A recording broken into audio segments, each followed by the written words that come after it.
The Thirsty Crow. One day, Goo was sitting under a tree, thinking about all the problems that it has. A tortoise that was passing by saw that Goo was feeling low and wanted to know why it looked so disturbed. So the tortoise went up to Goo and asked what the problem was. But Goo was so lost in its problems that it tells the tortoise that its problems are too many to count. The tortoise tells a story to Goo to cheer it up. Once upon a time, there was a brilliant crow in a forest. His name was Khaki.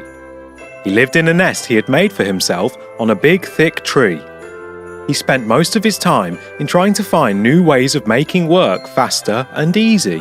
One afternoon, in the mid-heat of summer, he felt extremely thirsty. When he looked into his jar of water to drink from, it was completely empty. He had to now go looking for water, so he set out of his nest, roaming far and wide, but he could not find water anywhere. He travelled further ahead when he saw a pot which had water in it. His joy knew no bounds. He quickly went over it and tried drinking water from it. But the water in the pot was so little that poor Khaki could not reach it. As hard as he tried, he was unable to sip water from the pot. Very disappointed at what had just happened, he started looking around, wondering what to do. In the near distance, he spotted some pebbles. His mind was quick to think of an idea. He went closer to the pebbles, picked up a pebble, and brought it near the pot. He dropped it inside the pot. He went back to the pebbles and brought another one to the pot, dropping it inside.